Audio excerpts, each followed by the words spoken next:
படத்துலேயும் வந்து ஒரு lead artist ஒருத்தர் இருப்பார், சித்தார்த் ஆர்யா, வினய் அந்த மாதிரி. இதில் ஏன் அப்படி இல்லை? ஆக்சுவலாக இந்த படம் நான் ஆரம்பிக்கும் போது எனக்கு இதில் நடிக்கிற ஐடியா இல்லை ஒரிஜினலாக பார்த்தேன். அதனால் என்ன பண்ணால் ஸ்கிரிப்ட் பண்ணும்போதே வந்து மேல் கேரக்டர் ஒன்று தான் இருந்துச்சு. அப்படி தான் நம்ம ஆரம்பித்தேன். நான் ஸ்கிரிப்ட் ஃபுல்லாக முடிக்கும் போது ஆக்சுவலி ஒரிஜினலாக வந்து ஒரு ஹீரோ தான் நடிக்கிறதா இருந்துச்சு. அவர் யாருன்னு தெரியும், மிஸ்டர் விஜய் சேதுபதி. பட் கொஞ்சம் கொஞ்சம் சின்ன இஷ்யூ ஆச்சு. அவரும் ரொம்ப ஃபீல் பண்ணார், நான் ஏன்னா அந்த குறுகிய காலத்தில் ரெண்டு ரொம்ப க்ளோஸ் ஆகிட்டோம். we are both looking forward to work with each other. But சின்ன ஒரு டேட் கிளாஷ் இருந்துச்சு. அந்த டேட்டு மாற்றினா இங்கே இருக்கிற எல்லா ஆர்டிஸ்ட்டும் ஆல்ரெடி நான் டேட் வாங்கி வச்சிட்டோம் ஃபைனல் பண்ணுறதுக்கு. ஸோ டேட் மாற்ற முடியாத ஒரு சுச்சுவேஷனாக இருந்துச்சு. அதனால் டக்குன்னு ஆரம்பிக்கும் போது என்னால் வேறு ஹீரோ தேட முடியாத சுச்சுவேஷன். அதனால் நானே பண்ணிட்டேன். அது இன்னொன்று ப்ரொடியூசர் ஏசி சண்முகம் சார் வந்து அதில் கொஞ்சம் ரொம்ப பர்டிகுலராக இருந்தார்.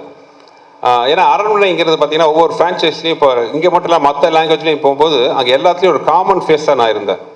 ஸோ இந்த படத்தில் அந்த பப்ளிசிட்டியில் நான் இல்லைன்னா அது தப்பாக இருக்கும்ட்டு எல்லாருமே ஃபீல் பண்ணாங்க. Right from my other language பையர்ஸ்லேருந்து தயாரிப்பாளர் AC Shanmugam sir, ACS Arunkumar sir எல்லாருமே ஃபீல் பண்ணாங்க. ஸோ அதனாலேயும் ஒரு காரணம். ஸோ அதனால தான் இன்னொரு மேல் கேரக்டர் இல்லை. பட் எனிவே வந்து இது ஒரு ஃபீமேல் சென்ட்ரிக் மூவி தான் Aranmanai. So more then Rashi Khanna and Tamannaah வந்து அதை அதை வந்து கரெக்டாக இது பண்ணிட்டாங்க. சுந்தர் சார், ட்ரெய்லர் நல்லா இருக்கு, ரொம்ப கிராண்டியராக இருக்கு, வாழ்த்துக்கள். மற்ற 3 பார்ட்டோட இதில் என்ன சார் ஸ்பெஷல், சிஜி தவிர என்ன கண்டென்ட் வைஸ்? சார் மற்ற படம் எல்லாத்துலேயும் பார்த்தீங்கன்னா அந்த எனிமிட்டி, நான் அப்படியே ஸ்பீச்சில் சொன்ன மாதிரி பார்த்தீங்கன்னா ஒரு எனிமிட்டி பேஸ் பண்ணி தான் இருந்துச்சு. இப்போ ஃபர்ஸ்ட் படத்தில் பார்த்தீங்கன்னா அன்சிகா கேரக்டர் பார்த்தீங்கன்னா அவங்க காதல் நிறைவேறதுக்கு முன்னாடியே கொண்டுருவாங்க. ஸோ அதனால் வர்ற ஒரு இது. செகண்ட் பார்ட்டில் அதே மாதிரி பார்த்தீங்கன்னா அன்சிகா வந்து அவங்க குடும்பத்துக்கு அகேன்ஸ்டாகவே ரிவெஞ்ச் எடுப்பாங்க. தேர்ட் பார்ட்டில் ஆண்ட்ரியா வந்து அவங்க குழந்தைக்கு வாழ்வு கொடுக்க முடியாமல் செத்துருவாங்க. அந்த வெஞ்சன்ஸுக்கு வந்து ரிவெஞ்ச் எடுப்பாங்க. மாதிரி ஒரு பர்சனல் வெஞ்சன்ஸ் வச்சு தான் அந்த 3 பார்ட்டு இருந்துச்சு. பட் இந்த பார்ட் அப்படி இருக்காது. நான் ஸ்பீச்சில் சொன்ன மாதிரி ஒரு வேற ஒரு பேக் டாப்பில் இந்த கதையை சொல்லியிருக்கோம். அது ரொம்ப ஒரு இன்ட்ரெஸ்டிங்கான விஷயமா இருக்கும். ஒரு அந்த மாதிரி ஒரு கெட்ட சக்திக்கும் ஒரு தாய்க்கும் நடக்கிற ஒரு போராட்டம் மாதிரி இந்த படத்தோட பேஸ் வரும். ஸோ அந்த விஷயத்தில் வந்து டோட்டலாகவே நீங்கள் அரண்மனை 1, 2, 3 பார்ட்டுக்கும் 4க்கும் பெரிய கான்ட்ராஸ்ட் இருக்குன்னு நான் நம்புகிறேன். அதாவது நாங்கள் நம்பி எடுத்திருக்கோம், ஆடியன்ஸ் பார்த்து அது சொல்லணும் அவங்களுக்கு பிடிச்சிருக்கான்ட்டு அந்த நம்பிக்கையில் எடுத்துருக்கோம். ஃபுல்லாகவே ஒரு வித்தியாசமான அரண்மனை நீங்கள் பார்க்கலாம் விஷுவலாக. இன்றைக்கி எல்லாருமே நாங்கள் க்ரீனில் உட்காந்துருக்கோம்.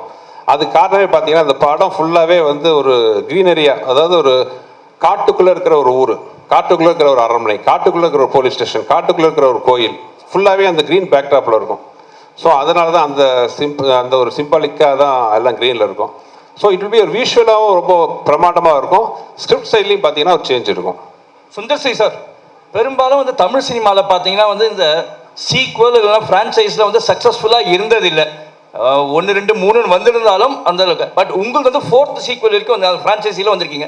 பட் எல்லாமே இது வரைக்கும் போன 3மே சக்ஸஸ்ஃபுல்லாக இருந்துச்சு. This is the 4th one. உங்களுக்கு அந்த தைரியம் எப்படி இருந்துச்சு? What made you to do this sir? எப்படி, எந்த அளவுக்கு சார்? அது ப்ரீவியஸ் படம் தான் அந்த தைரியத்தை கொடுக்குது. அதை நான் அப்படியே சொன்ன மாதிரி ஃபர்ஸ்ட் பார்ட் 1 தான் வந்து செகண்ட் இருக்கிற தைரியத்தை கொடுத்துச்சு. அதே மாதிரி தான் அடுத்தடுத்த பார்ட்டும். ஈவன் பார்ட் 3 கூட பார்த்தீங்கன்னா ஒரு டெலிகாஸ்ட் ஆகும்போது கூட வந்த எல்லா அதாவது சோகால் இட் மூவிஸ் தான் கூட வந்துச்சு. அந்த படங்கள்லாம் சேர்த்து வாங்கின டிஆர்பியை விட அரண்மனை 3 வந்து அதிக நம்பர் வாங்கி கொடுத்துச்சு. ஸோ அந்த அளவுக்கு ஒரு சக்ஸஸ்ஃபுல் ஃப்ரான்ச்சைஸாக இருந்துச்சு. ஸோ அந்த சக்ஸஸும் இப்போ நான் எங்கே போனாலும் நான் அதிகமாக நான் ஃபேஸ் பண்ணுற கொஸ்டின் என்னென்னு பார்த்தீங்கன்னா அடுத்த அரண்மனை எப்போன்னு தான் கேட்பாங்க. எஸ்பெஷலி லேடிஸு, குழந்தைங்க, சின்ன பசங்க எல்லாருமே கேட்பாங்க. ஸோ அதுவே ஒரு பெரிய ஒரு விட்டமின் டானிக் மாதிரி இருந்துச்சு. So that is the reason for the 4. Sir Sundar C sir, அரண்மனை சார், இங்கே சார் அரண்மனையை விட்டு வெளியே வர மாட்டேங்கிறீங்க. ராஜாவாக இருக்கிறது சௌகரியமாக இருக்குங்கிறதுனாலயா, இல்லை ராணிகளை மட்டும் பார்த்துட்டு நம்மளே ராஜாவாக இருக்கலாமுங்கிற எண்ணத்தினாலயா? கேட்க நல்லா தான் இருக்குது.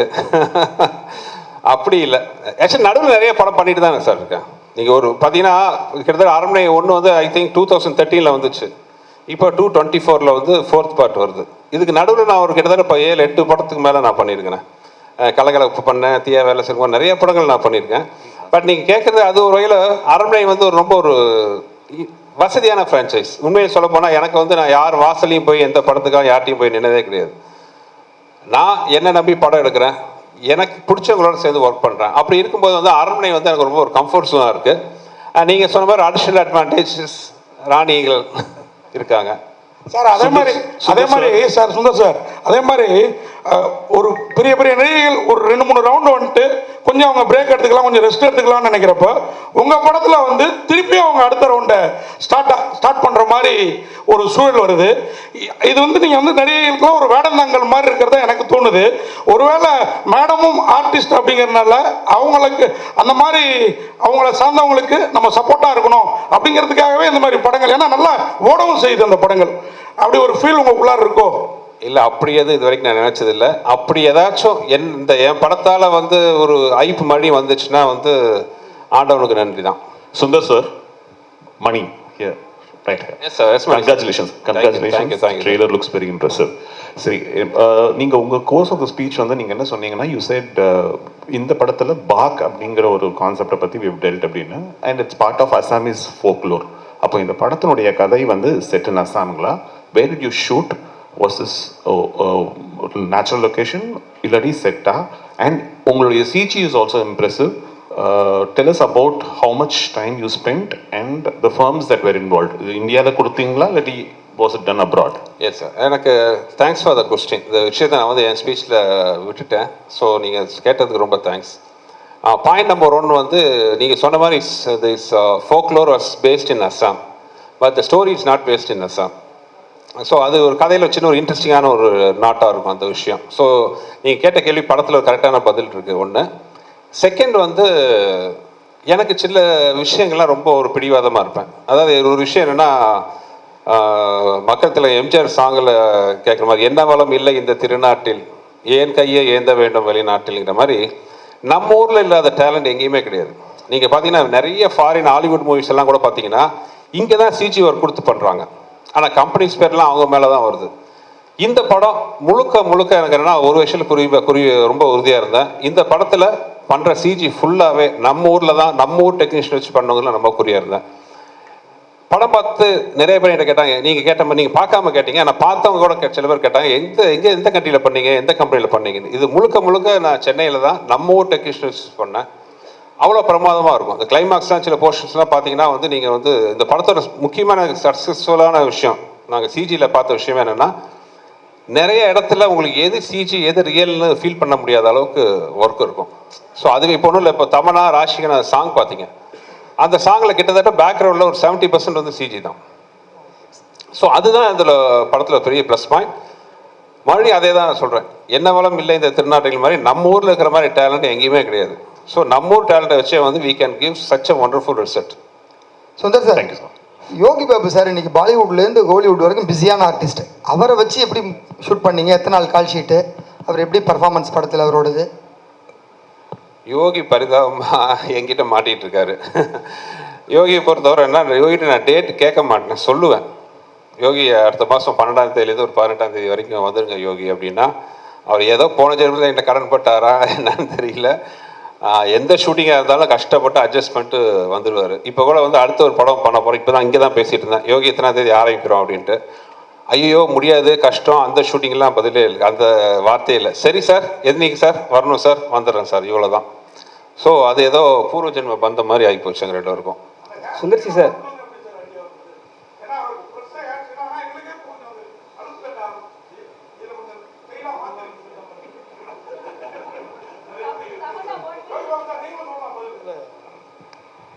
இதை நீங்கள் கேட்ட கேள்வி திரும்ப கேளுங்களேன்.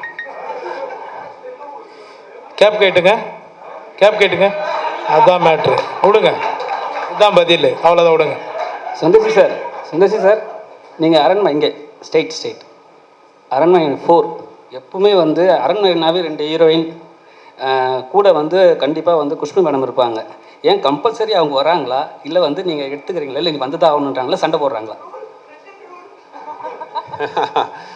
அது ஒரு அரண்மனை. அதான் உனக்கு இருக்கிற முன்னாடி இருக்கிற பெரிய சவால் என்னென்னா, நான் ஏற்கனவே சொன்னது தான். நான் முதல் தடவை வந்து ரஜினி சார் படம் பண்ணுறதுக்கு முன்னாடி, அப்போ வந்து நான் நினச்சிருக்கேன் மனசில், இருக்கிறதுலே ஈஸி வந்து ரஜினி சார் வச்சு படம் பண்ணுறது தான். என்ன ஒரு 4 ஃபைட் வேணும், கமர்ஷியல் விஷயம்லாம் வேணும், படம் பண்ணிடலாம் அப்படின்னு யோசிச்சுட்டு இருப்பேன். பட் ரஜினி சார் படம் கமிட் பண்ணி நான் பண்ணும்போது தான் தெரிஞ்சுது அது எவ்வளோ கஷ்டம்னு. ஏன்னா ரஜினி சார் வச்சுட்டு அவர் ஃபார்முலா தாண்டி வெளியில் வர முடியாது. ஆனால் அதே மாதிரி பண்ணாமல் இன்னும் கொஞ்சம் பெருசாக பிரம்மாண்டமாக அவர் பண்ண மாதிரி பண்ணணும், ஆனால் வேறு மாதிரி பண்ணணும். இது வந்து ஒரு பெரிய சவால். ரொம்ப கஷ்டப்பட்டோம். அதே தான் அரண்மனை சீரீஸும். அரண்மனை சீரீஸில் பார்த்தீங்கன்னா மக்கள் எதிர்பார்க்குற விஷயம்லாம் நிறைய இருக்குது. அதெல்லாம் இருக்கணும், ஆனால் அவங்க எதிர்பார்க்கறதுக்கு மேலே இருக்கணும். ஒரு மாதிரி இருக்கணும், ஆனால் ஒரே மாதிரி இருக்கக்கூடாது. அந்த ஒரு மாதிரி இருக்கிற விஷயத்தில் முக்கியமான விஷயம் என் ஒய்ஃபும் கூட ஒரு சென்டிமெண்ட்டாக வந்து இன்னொன்று அவங்க என்னோட படத்தில் கெஸ்ட் ரோல் நடித்த படம், என் படம் ஹீரோ நடித்த படமாகட்டும், கெஸ்ட் ரோல் நடித்த படம் எல்லாமே வந்து நல்லா வெற்றி பெற்றிருக்கு. ஸோ அதுவும் ஒரு வீட்டில் சொல்லி பயமுறுத்துவாங்க. ஸோ இதெல்லாம் ஒரு முக்கியமான காரணம். Miss Tamannaah, what made you choose this role, Tamanna? Here. What made you choose this role, this script? I mean, definitely one was Sundar C sir directing this film, because we've done action together before, and in the Kadai Kekambodu, I just felt it was completely different. And Sundar C sir sonna madri நாங்கள் படம் எடுக்கும்போது ஒரு comfort, ஒரு understanding, ஒரு நம்பிக்கை ரொம்ப ரொம்ப முக்கியம். அண்ட் சார் கூட actually I think he's one person நான் ரொம்ப கான்ஃபிடெண்ட்டாக சொல்ல முடியும் that even if I don't here the script, I know that sir ஒரு நல்லா படம் எடுப்பாங்க, அதில் ஒரு நல்ல மெசேஜ் இருக்கும், ஆனால் ஒரு என்டர்டெய்னிங் ஃபார்மேட்டில் இருக்கும். And I think that has been my core reason for being in the movies. நீங்கள் எந்த விஷயம் சொன்னாலும் அது என்டர்டெய்னிங் இல்லைன்னா அது ஆடியன்ஸ்க்கு கரெக்டாக சேர முடியாது. So I think he is somebody who understands if you want to actually tell a good story, how to make it entertaining but also say something with it. So definitely it was Sundar C sir. I mean, it was very easy to make a choice. Miss Tamanna, here, right here, at the back. Hello. Hello. Ma'am, apparently when the director spoke, he said that, you know, you were, you had to go through a difficult schedule because this was a very challenging role, and that you had to do a lot of stunts in this film. So did you actually undergo any particular training? How did you handle the challenge? I think there is a lot of physicality in the film, but it's not what usually comes under the understanding of stunts. It's more the challenge here was more emotional for sure. Sir kurta character na புரிஞ்சுக்கிறதுக்கு எனக்கு time படுச்சு, and I think that was very important that I should understand the character properly before I play it, and I just gave it my best and gave it a piece of my heart. So but I'm very thankful to Sundar C sir for giving me this opportunity, because I'm sure this is definitely going to be my best. Yogi Babu sir mike கொடுங்களேன். Yogi sir சொல்லுங்கள் sir. Sundar C sir படத்தில் கவுண்டமணி என்ன நடித்தார், Vadivel sir நடித்தார், சந்தானம், நீங்கள் 4வது தலைமுறையாக நடிக்கிறீங்க. ஆமாங்க. ஆனால் இப்போ உள்ள சமீப கால படங்கள்லாம் நாங்கள் தேட்டரில் சிரிச்சே ரொம்ப நாள் ஆகிட்டு. அவர் படம்லாம் விழுந்து சிரிப்போம், வயிறு வலிக்க சிரிப்போம். தேட்டரில் காமெடியும் இல்லை, ட்ராக்கும் இல்லை, ரொம்ப மைனஸ் ஆகிடுச்சு. அதுக்கு என்ன? அதுக்கு சென்சாரில் நீங்கள் கொஞ்சம் ஹெல்ப் பண்ணுங்க போயிட்டு. ஏன்னா கவுண்டமணி சார் ஒரு நேரத்தில் வந்து டே காமெடி தலையா அந்த தலையா சொன்னார், எல்லாம் சிரித்தோம். இப்போ டேனாலே அது சென்சார்ன்றாங்க. அதை நீங்கள் முதல்ல கரெக்ட் பண்ணிட்டு வந்தீங்கன்னா கரெக்டாக. தேங்க்யூ. சுந்தர் சி சார், இந்த பேய் படத்தில் பெரும்பாலும் உலக லெவலில் கிளாமரே இருக்காது. ஆனால் உங்கள் படத்தில் மட்டும்தான் இந்த பேய் படத்தில் கண்டிப்பாக எல்லா படத்துலையும் ஒரு கவச்சி இருக்கு. இந்த ஃபார்முலாவை நீங்கள் எங்கே கண்டுபிடிச்சிங்க? மீனாட்சி, ஃபஸ்ட்டு இந்த பாட்டெல்லாம் இருக்குன்னு கேட்கறது நீங்கள் தான். மைக்கை பிடிச்சிட்டு இல்லை. அரண்மனை வந்து நான் ஃபஸ்ட்டு எடுக்க பிளான் பண்ணது என்னென்னா, வழக்கமாக ஆரர் படம்னு என்ன இருக்கும்? ஒரு பாலடைஞ்ச பங்களா, டார்க்கு, ஒரு பயப்படுத்துகிற மாதிரி ஒரு அழகா, இந்த பேய்னாலே ஒரு பயம். நான் இந்த formula I want to break it. அரண்மனைனா ஏன் பேய் படம்னா ஒரு கலர்ஃபுல்லாக இருக்கக்கூடாதா, கிராண்டியராக இருக்கக்கூடாதா, நல்லா அழகான ஃபேஸஸ் இருக்கக்கூடாதா, அந்த பேயை வர அந்த ஆர்டிஸ்ட் அவங்களே அழகாக இருக்கக்கூடாதா? இதெல்லாம் தான் காரணம். இன்னொன்று, என்னோட படங்கள் பேசிக்காக அழகியல். அது படத்தில் நடிக்கிற ஹீரோவாகட்டும், ஹீரோயின் ஆகட்டும், கேரக்டர் ஆகட்டும், ஹியூமர் ஆர்டிஸ்ட் ஆகட்டும், யாராக இருந்தாலும் அவங்க எல்லாருமே அழகாக இருக்கணும் தான் நான் ஆசைப்படுவேன். யாரையுமே அது ஒரு கோமாளித்தனமாக ட்ரெஸ் பண்ணுறதோ அசிங்கப்படுத்துறதோ எனக்கு பிடிக்காது. என்னோடய படம் வந்து சார்ட் ஆஃப் ஒரு அழகான ஒரு ப்ராஜெக்டாக இருக்கணும்னு ஆசைப்பட்றேன். அப்படி இருக்கும்போது ஆட்டோமேட்டிக்காக அந்த சாங் வர்றது it's a natural thing. Sir, Yogi Babu sir மாதிரியே இப்போ பாதியும் விடவே மாட்டேங்கிறீங்களே, அவர் போக மாட்டேங்கிறாரா இல்லை நீங்கள் விட மாட்டேங்கிறீங்களா சுந்தர் சி சார்? ஏன்னா நல்லா இருக்குது காம்பினேஷன். 2 பேரும் ஒன்றா இருக்கிறதுல என்னங்க பிரச்சனை?